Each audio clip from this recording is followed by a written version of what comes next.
AI is really replacing the jobs right now. When I spoke to Microsoft Indian head, he told me that How you got into the space of AI first of all? so I was into very different field. I was always interested in filmmaking, so I did a documentary. To finish documentary, it was around 8 months I took. I was like, I want to build a tool which can reduce this 8 months of process I did. From this perspective of students who are just starting their journey, so how they can start? Right now I've seen students is they're all in high surface level.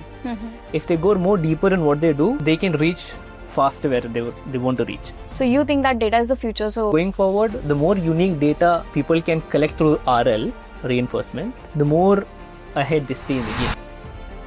AI agencies are getting evolved right now. How people can start with the AI agencies? For agency, it's a great time. YC companies usually do product. Now they are even investing in agencies. What is most exciting thing for you right now, and what is the most scary? Sora 2 for sure. Right. There's an app only for AI videos. Correct. It's kind of fun, but I don't know. But that is one thing which is exciting me. Hardware is something which is exciting. Device, Meta's glasses, Yeah. massive AI features is there in that. I'm excited to see consumer adoption in hardware. So when you visit people in Microsoft, you mentioned, what do you think? What kind of vision they have? When I see there's a pattern, and the pattern is they want to make AI as essential as electricity. Hello, Vishnu. Right. Welcome to RS Podchats. Thank you. It's really great to have you here, and I'm really excited for the conversation that we are going to do today. Awesome. Looking Yeah. forward. Yeah. So today in this episode, we are going to talk about the AI, around AI. So how a student who is starting his journey, the professional, maybe the non-tech people, how they can break into the AI. Also the debates that are going over the internet, and also the latest tools and techniques that Sure. someone can use. Sure. Yeah. And as we know that you are famous on Instagram, congratulations to you for Thank you. completing the 200K, I think more than Thank 200K. you. Yeah. So, thank you for sharing your knowledge on tools and techniques that everyone can use in their day-to-day life. And AI can be the game changer for everyone. Sure. That's the belief. Yeah. So let's starting how you got into the space of AI first of all. So I was into very different field way back, like when I was 18 to 21, right? And then I moved to something which I liked, it was content, but creating content for people. So I was running an agency where we create video content, and I was always interested in filmmaking, so I did a documentary. So did few documentaries, and so one of the documentary got nominated in film festival and thing. But to finish documentary, it was around 8 months I took to finish one documentary. So that got me thinking, because AI was coming that time, 2022, I think November 26, I guess, the ChatGPT got released, right? So that time onwards, there was a buzz around ChatGPT. And then I started using ChatGPT, that is for writing a professional email, ideally how everyone will start using. Then I got it. So I was like, okay. And then I see a news saying that AI will replace, AI can leverage and all that. And I was like, I want to build a tool which can reduce this 8 months of process I did. Okay. So I started creating a tool with few of my friends who were new as also, who were here, some developers together. We started creating a filmmaking tool, like a prototype. But back then, our expectation was like to a full movie. But back then the models also what we trained on was, just starting. Like back then it was DALL-E. Right, and then we had Flux, so old Flux, right? Correct. All these models were new, so because of which we didn't get the absolute output, and we that's when we realized that there are a lot of back-end cost involved. So one generation you do, there's a lot of cost involved. Correct. So in that process I just learned AI. When I say learn, not completely, but at least how to. So when you create something, you'll know, right, first principles. So then I did 3-4 courses from deep learning, NVIDIA, Google. And while I was doing the course, someone also mentioned that while I was doing the product, it's always good to start a content creation so that it is good for your distribution journey. So that's when I started content, because I knew about AI. So I thought, let me at least teach in first principles to people who can, initially I thought that, it should be like a 30-second book or a guide that every time they go for a work, they can see my reel, they'll take away one tool or a technique or a hack which can help them to work. That's the main objective. And here we are. That's all. Okay. Great. So, what I would say that consistently, what worked for you? I think you started creating content from Jan. Jan. Yeah. So how did it work? Very frank, few things were luck, right? So I started creating, the only thing kept in mind is consistency and the right content. So I was up to date with the content and consistency, that every day that you should not miss one single day, right? That's it. And then I think I trusted the process than the results. So maybe the results are this, or maybe results are something else, but still I'm not, going and looking at the results. Okay, got it. So let's start from this perspective of students. So who are just starting their journey. So how they can start and how they can move around, like if maybe in the field of content creation or making tools, AI agents. So it's just students have already started. Yeah. And students are adopting really well. They've been using AI, that is generative AI, really well, like ChatGPT, like Gemini. No wonder why, Google is giving Gemini free. OpenAI is starting an academy for students. So that means if you see the data also, the 10%, 28.6% or 28.1% is for tutor and teaching. People are seeking for. So, and majority is 18 to 25. 100% students are using it. Gen AI. How do they start in content creation? That is also they're doing really well. In fact, they're the most creative people I've ever seen. Right? So there's no particular advice for students, but the only thing right now I've seen students is they're all in high surface level. If they go more deeper in what they do, they can reach faster where they want to reach. And for building tools as such, and there are a lot of skills at this point which is available. So you can see YouTube to learn. For example, it is like an automation tool if you want to build. So all these skills students can adopt because the knowledge is free in YouTube. Go open YouTube, learn a skill every day. Maybe you can do a passive income from there itself, right? So that is the opportunity. But other than that, they are using AI really well. And they are doing content also really well. But in terms of AI, there should be a limitation of the data what they give it out. They are blindly giving a lot of data. One trend comes, you hop onto trend. But I know they are adopting, but adopt it for the right reasons. Also use it effectively because you have something way more intelligent than you. Use it effectively to get best potential out of you. That is one thing. Correct. And you mentioned, like I attended your last session, you mentioned that data is the future. And we have seen that a lot of companies like Nano Banana trend is going on. Ghibli art went out. So people were like hopping onto that and they are collecting the data for us. So you think that data is the future. So what's your take on that? No, data is the future. When I say is they're not collecting, again, that is in the model. Whatever data, it's in the system.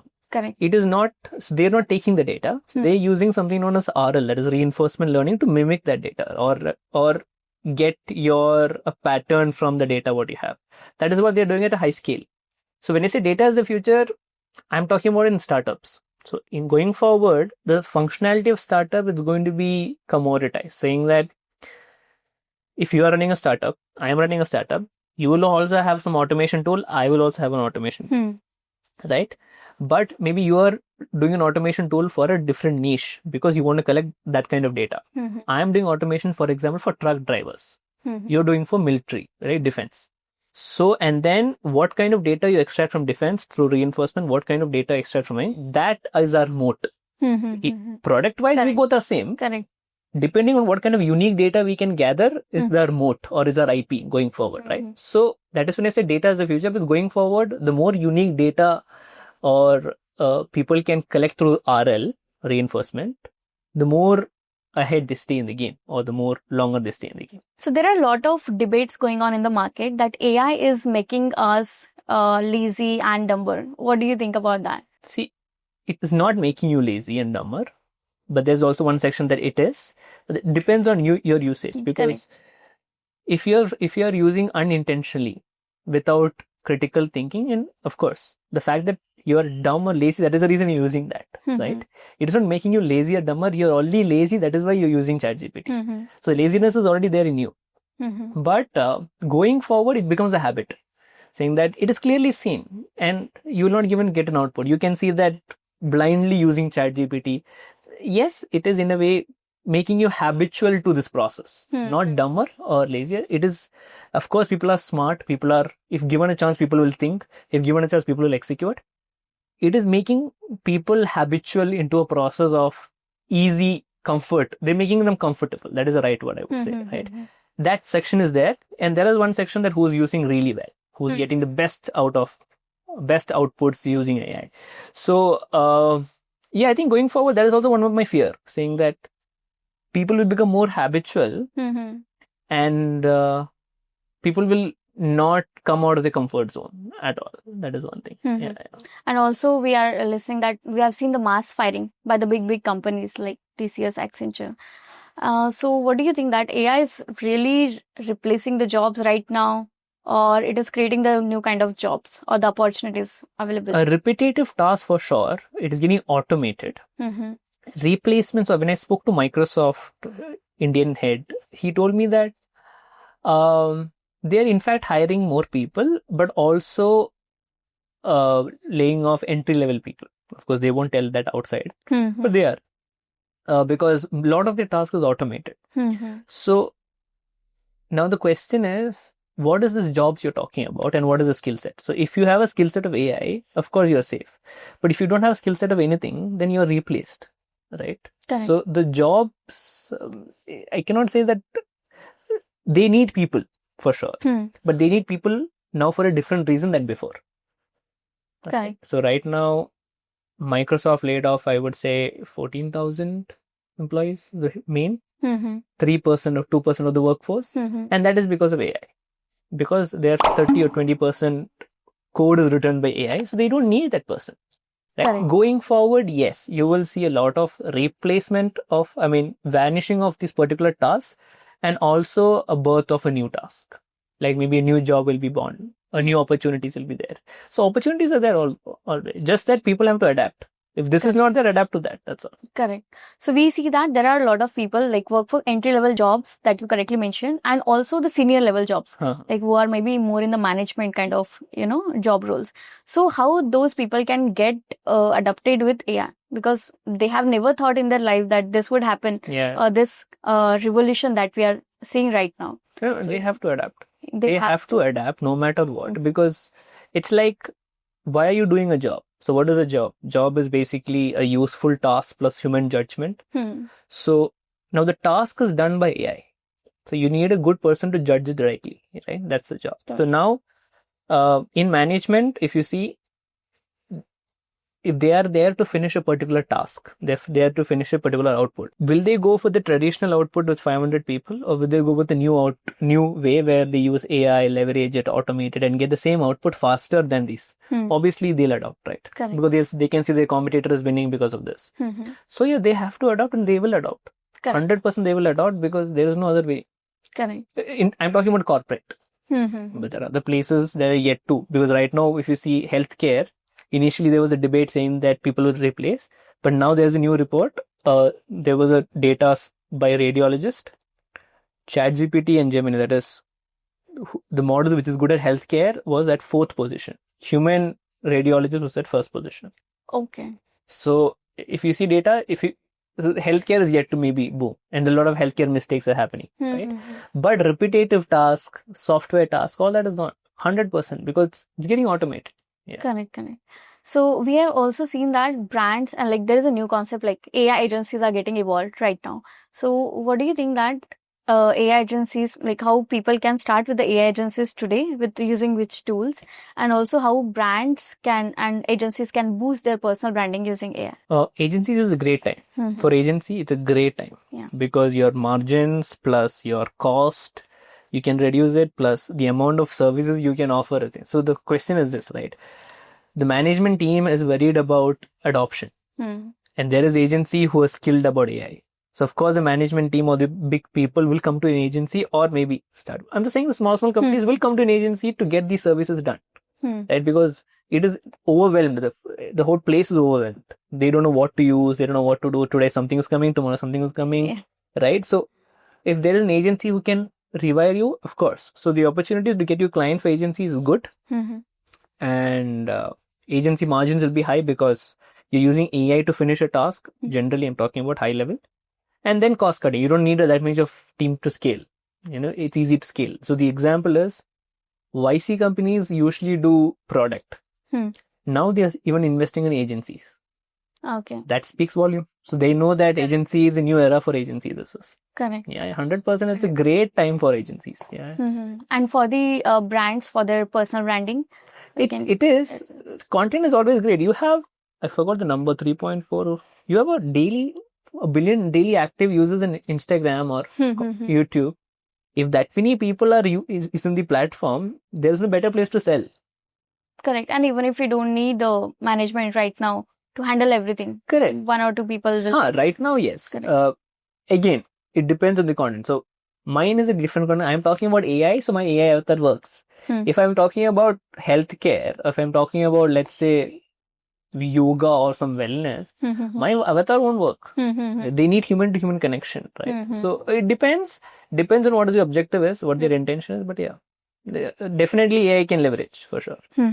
So have you worked on any case study or have you helped some startups to grow using AI? Yeah, I mean, in terms of social media, yes. So 2-3 startups, I cannot mention the name, automated the social media processes. They started seeing growth, helped them test a lot of creatives for performance marketing, and landing page creatives, performance. So we help them in testing this because it was easy to create something faster. So yeah, we have helped 2-3 brands to scale up social media and in your marketing aspect. Yes. So about AI, what is most exciting thing for you right now and what is the most scary? Exciting thing is every day is exciting. Every day is something new. But right now at this point sitting here, I'm excited about Sora 2 for sure. Yeah. But Sora 2 app, right? There's an app only for AI videos. Correct. So I'm like curious. I'm just a little curious about how it's going to turn out because right now we are used to Instagram, Facebook, YouTube. Real videos, maybe. Human videos. Now people are getting addicted to AI videos because if OpenAI is making such a call, creating an app where you can scroll it and watch a new video, that means they did see some data or they did see some wave coming forward. We don't know. So I'm excited to see how it's going to turn out. Maybe going forward, you can see one old man opening a Sora 2 app and scrolling out and seeing some random weird videos, and he will also create him doing in a helicopter or jumping up from helicopter. So it is fun. If you see, it's kind of fun, but I don't know. But that is one thing which is exciting me. Hardware is something which is exciting me. Hardware. I see there's a company called as Pocket. Pocket is basically a device behind your phone to record.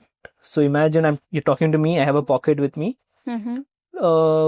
Going forward, I just open my phone, all my summaries and translations, everything comes. I have a report, everything ready. So I have a device, right? So I don't always have to, in any meeting, I can go without my laptop and I can just have it in my pocket, for example. And then OpenAI is coming with a device, I'm not sure which one. And there is few more devices. There's something known as AI Key. I forgot the company name. You can just plug it. You can run AI system. I'm not sure about it. Agentic tasks, you can do it. So device is something which I'm looking forward for. Right now we saw software and we will see a software. Daily you will have something new software. I am excited to see device, Meta's glasses. Massive AI features is there in that. I am excited to see consumer adoption in hardware. Tomorrow I can see, so today there's a beggar on road showing a Google Pay QR code. So you don't have money, take a QR code. That is advancement of a normal internet technology. Tomorrow, I don't know. I mean, a storing guy, if you go to a cloth store, he get in, he will scan your phone. So I think this cloth will fit you much better than other. He'll take that one cloth. So imagine maybe consumer adoption will change because of hardware. Because I'm excited for that. Okay. And the scary thing? As you told, the initial thing of becoming in the most comfort zone because you are getting a simple output, so you're not able to think much more better, right? So so that makes you lack of adoption. You don't adopt to think, you're very comfortable 1 or 2 tools. फर्क नहीं पड़ता है Gemini आ रहा है कि Grok आ रहा है, ChatGPT है बस type, and it makes you more, maybe the right word you use is lazier or makes you more in cognitive debt, right? You're not able to think anything more forward. Correct. Yeah. And the exciting thing you mentioned about the Sora. So we have seen more people are doing the Sam Altman videos only. Yeah. Because his model is out, but I can see Twitter. I also tried Sora too. It's good. It's good. But I don't know if it is addictive or no. It is weird. It is weird, huh? I don't know. matlab, I'm just see they could have done a software. I was like, TK. They did an app with these features of scrolling and sharing and liking. So what is this fear of missing out we are having? I don't know, because Instagram is all about FOMO, right? We scroll, we see doom scrolling, and then I don't know what Sora 2 is all about. So I don't know. Maybe I'm excited for that. I want to see how consumers going to adopt. Tomorrow you have a trend in Sora 2 happening. Correct. Easy to follow a trend, no? Correct. You don't have to shoot. Correct. Yeah, tomorrow I can bring Tom Cruise just behind me and we can talk to Tom Cruise like this. The idea is also fascinating for me to put it out there. Yeah. So it is the most wildest idea. Maybe it brings more creativity in human. I don't know. Yeah, maybe. Okay. Do you think that we are going in the direction of everyone can, like right now, it's not, it is all about the short films or short videos. But do you think we are going in the direction of making films where everybody will be able to make a film and everybody will be able Right now, everybody can create a website. Your website? No. So I'm just saying that everybody can create a content. Correct. Films, maybe, yes, but not an amount of, it all sums up to your taste. A filmmaker can get a better film than you with AI. Can you do a filmmaking? If you're not into films, then you cannot. Correct. Maybe yes, you can go to VO3 and Morphic or any other tool and create a film. But that film will look nice as a film only when filmmaker makes. Because he knows the terminology of short divisions, lighting he will know, he know framing really well. So he know how to prompt it well. So that is a taste and that is a knowledge. So anyone can do anything right now. So who will have the ability to go forward is depth of knowledge and taste. That will differentiate. Yeah. So what do you think that one thing that AI won't replace? Human intentions. Human intentions and that's it. Okay. Well, human intentions cannot be replaced at all. So you think other things skill wise ideally start from human intentions. From there it comes to skill. Human intentions comes from, then that brings you taste, that brings you creativity and all that. So all that cannot be replaced, as you would say. Yeah. Your taste cannot be replaced. Your class cannot be replaced. Your creativity cannot be replaced. All that. Any execution maybe yes. In the coming days it can be replaced. Yeah. Okay. What is the most challenging thing you see, like when you use the AI? Like in one of the videos you mentioned, I think I saw one story of you. That one. Hallucination. Yeah. Hallucination is something is a problem for me. For everyone, in fact. Memory also, I think. Memory, memory is a big problem. It's a big problem. I mean, I don't know. So that's the whole point of putting a story, that I'm asking others also that, do you also face it? Or is it only my ChatGPT is like this? I don't know. I think that I also face the same issue. That's the thing. Because when you keep chatting with for a long time, the on-chat memory, I don't know, it's kind of irritating sometimes. Feel like breaking the laptop. But hallucination is something. It hallucinates on a different level, which I don't trust now. So now I know which model does not hallucinate, does hallucinate and all that. Can you tell us more about Gemini 2.5 hallucinates lesser. Okay. Is into the context. Oh, is it? Yeah. Better than GPT-5? Is it? In terms of hallucination. Yeah. Okay. Personally, for my task, right? Okay. It differs from task to task, but I will stand by Gemini 2.5 Pro anytime. Okay. Yeah, I can vouch for it. I can debate for it. It is like, come to a ring to fight with me, I'll do it for Gemini 2.5 Pro. Okay. But ChatGPT for everyday task, yes. For brainstorming something which needs reasoning, I will go with Gemini 2.5. Okay. Sort of like Grok, Gemini, Claude and ChatGPT. Claude is great for writing, but Claude is great for coding also at this point. Your Sonnet 4.5 is amazing. Yes. But I would say Gemini. Reasoning, less hallucination, Gemini. Okay. Yes. I have to try it. I just used it so far for Nano. 3 and Nano. No, there's much more than 2.5 can do. Okay. So 3 is also going to come. Yeah. Okay. So when you visit people in Microsoft, you mentioned Mate earlier, the head of Microsoft in India. What do you think? What kind of vision they have right now, and what challenges they see, or how is it going to evolve? See, I don't know about visions. As I told, everyone is moving absolutely AI there. Everything is AI first. Yes. That company is completely AI first, right? I've visited few offices for sure. I've seen. So I did go for Google AI India Roundtable. I saw they building technologies for farmers. Okay. So when I see there's a pattern, and the pattern is they want to make AI as essential as electricity. They don't want to overpower human intelligence. They want to make it essential. That should be commoditized. That is what they're trying for consumers. So they're going absolutely first principle for helping human or making essential for human. They are not here to, come and, eat all your stuff or jobs and saying that we can also do that. Though they can, they have the ability, but they're not doing that. They are absolutely focusing on consumer essential. They want to make it as essential like an electricity. Right? And make it seamless. And that is their objective. That is the reason every day when you use ChatGPT is becoming easier. Gemini is easier. Nano is coming. VO3 is coming. It's all essential for people, for maybe creative people or students or professionals. That's the main objective for that. Correct. And right now, ChatGPT has released, I think, Pearls for Pro subscribers. Perplexity's Comet is there. I think it's available now for everyone. Yeah. First of all, I think it's again essential. Again, it comes. So now browser became agentic browsers. Right? Now Comet has come. Correct. Now Chrome is also having one going to release. Correct. ChatGPT is also going to release. Now they're going to be there in everyday usage, in everywhere. Correct. So right now our everyday usage is what? We open a Google Chrome, you have a Gmail, you have a ChatGPT bar open and thing. Now everything will reduce to only one. Eventually, you don't have tabs. You'll have everything at one. Everything at maybe what you want brainstorming in here, email sending here. You ask Comet to send an email for me. So everything is done in one screen. Ideally, that is what, right? Making people way more comfortable than usual. That's the objective. Yeah. Have you started using it? Which one? Yeah. So I got the Comet invite. Actually, so I've been using Comet. I've been testing a lot of browser tools. I've been using Fellow C. It's an amazing browser. That this one is by whom? Fellow. It's Fellou. Fellow. Okay. C. And Dia browser. Dia browser. It's not like Comet, but does tasks for you. And you have Browserfly. So all these are. So imagine I want to send leads, right? So I go to Product Hunt. I open this browser. I said grab these emails. So these only does for me. Like that. Right. And instead of Notion, I started using something known as Data Surf. Not data. DETA.SURF.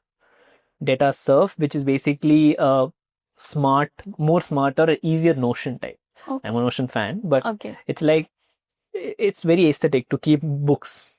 It's like bookstore. Like imagine you kept books like this. So I have Agentic AI books, to-do book, and you open the book, you can know what are the tasks there.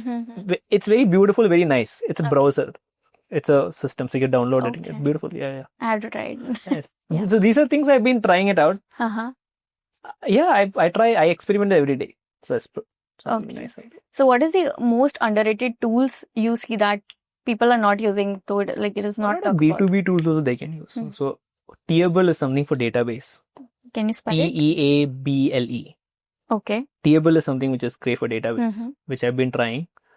For presentation and decks, I play around with Snapdeck, Chronicle HQ, GenSparks.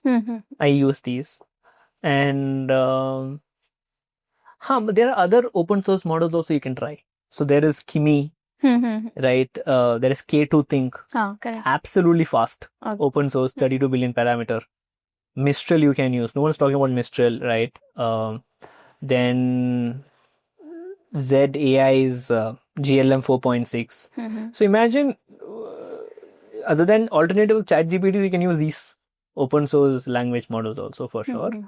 Other interesting tool, there is a tool which I use, Recepto, which is basically for leads. Okay. So imagine someone is looking for my services in some other group or Slack channel, I'll get in my dashboard. Okay. Right. So it's like they give you high intent leads. Okay. And they'll only automate your cold outreach and everything. So it's a beautiful tool. Great. Right. And so people will think that the one challenge I see going forward is many subscriptions. How many subscriptions? That is true. Yeah. So in a way, your flex is going forward that I have this many subscriptions. Correct. Right. That I have a subscription of 25,000 rupees. Because right now there was a problem saying that GPT-4o also they gave it. But when we talked to GPT-4o, they were routering to GPT-5. So it became a router model, right? So now what is happening? For free usage, they're not really revealing what kind of tool they're using behind. So it's always good to go a premium version to get the best potential of it, because you want to finish a task. Correct. So I would say make sure that you have 3 monthly investment. It's hard, I know, but just make sure. I think you choose any 3. I would say Claude, Gemini, GPT.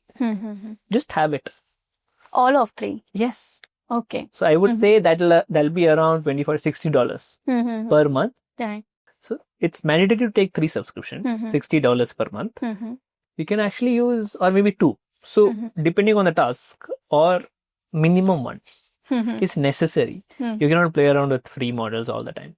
Correct. Yeah. But if you want to play around free models, then you should know open source models. You should know where to find them. You should know Hugging Face. You should get the best one. So you should know how to use it. But if you're a normal user who don't know much about AI and only sticking to ChatGPT free usage, your answers will look same as the other free usage also, right? There's a difference you can get it. Correct.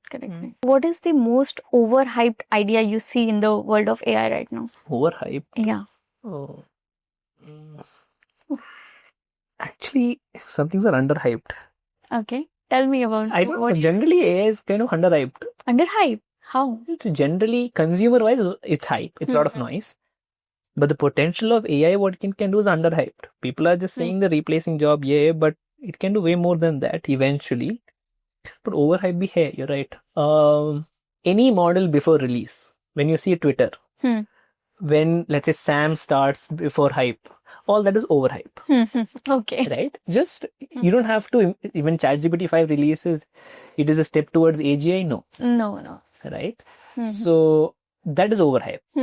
So, don't fall for the hype, and just know this, before any release of a new model, you can see Sam, Sundar, Satya doing interviews. That is their PR activity. Correct. Right? That is hyping. Uske baad, after 1 month, there will be one more interview coming of Sam or thing. Watch that. That's not having. Then this 1 month, the podcast people would have researched about it. Then they'll have hard questions. Okay. This is only about hyping the tool. So, yeah, this is just to hype. All this is overhype. Correct. That's how it works, I think, on the internet. Yeah. What's the one risk you see going forward with the AI? Because a lot of deep fakes, we see that we can't even imagine that this kind of realistic videos it can create. Data is also one risk, in fact. Yeah. Because I don't know what foundation model is up to. So, deepfakes is one risk, which is bad. Copyrighted issues. So imagine there are artists who's creating something, their IP, that is being overused. So, any copyrighted data is being overused. That kind of risk. And there was one news of making one person student into a very bad situation because of ChatGPT, something like that. There was a news. Okay. But yeah, it's the lack of understanding of AI which leads to irrelevant usage, right? That is a risk. When people don't know how to use it and they use it for a bad thing. Yeah. That's a big risk, I think. It's a big risk. I mean, because you have something way more intelligent than you. Correct. You can use it to get anything, right? Correct. So generally a risk is involved, a huge risk is involved. But 2026 to 2027, you will see government coming with a lot of rules. Regulations for... Yes. So which will help us, reduce risk, I hope. Any 3 interesting tools that people can use in their day-to-day life for maybe for content creation? Content, I use Hagen, 11 Labs. Content creation is a separate bucket. In that you have Reroll, Hera, paper animation, Jitter, GPT-4o, that is image, VO3, Kling, all that is great for content creation. General day-to-day usage, I don't know what, it sums up to what your usage is. But one thing I always recommend is AI Studio, Google AI Studio. You can stream your screen. Right? So when you are on a screen, you can ask your Gemini how to do it, how can I help you? So it's like a live tutor in front of you. And one underrated tool which no one really talks about is OBOE, OBE.FYI. Okay. What it does? It's a personalized course platform. You can create your own course. Imagine you want to learn something and you want to learn it your way. It is helpful actually because there is particular examination there is assignments and everything. It makes you learn the topic really well. Oh, great. So that rather than asking ChatGPT and everything. That's something which is great. Okay, great. Thank you so much, Vishnu. It was a great episode today. Let's move to rapid fire round where I'll expect the short answer, maybe one word. Yeah. So your current favorite AI tool and why? Gemini. Perfect. Less hallucination. Okay. Yeah. An underrated AI tool that deserves more hype. That deserves more hype. Claude. Claude. Not enough hype than your usual thing. Maybe yes. Okay. If you could use only one AI tool for the next 6 months, which one would it be? Only one. Only one tool. Gemini. Okay.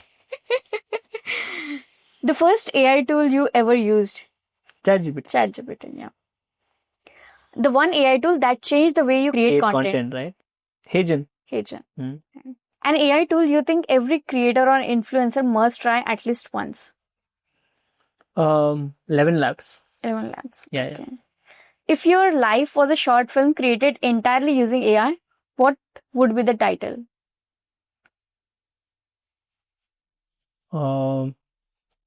The Curious Maverick. Okay. What's one scene from your short film that you would definitely keep real and not AI generated if you create? But everything else AI generated. Only this particular scene is Huh. yeah. My face. Yeah.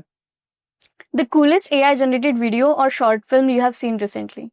I saw. I'm a huge mythology fan, right? Okay. So I saw one guy create a. It's about a Ramayana, Kishkin Kand. There's a part in Ramayana, right? Kishkin Kand, right? Correct. So he generated a trailer for it. Okay. I was mind blown. Yeah. And Morphic is a tool. Huh. So Morphic is invested on a DNC. It's a production house. They're creating a full anime through Morphic AI. Okay. The trailer looks also out of the world. Amazing stuff. Okay. They have good quality production. Yeah. You tried, I think, creating one short video. So Morphic I've been using a lot. Okay. So I'm close to the Morphic team. So yeah. Okay. They've shared me something which is out of the world. Yeah. Describe AI in one word. Essential. Essential. If AI could give you a superpower, what would you want it to be?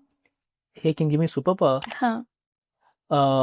If AI can understand my intentions. Okay. That's all.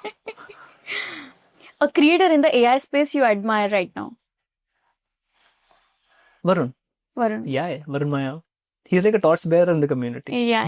100%. Yeah, okay. Thank you, Vishnu. Thank you. Thank you.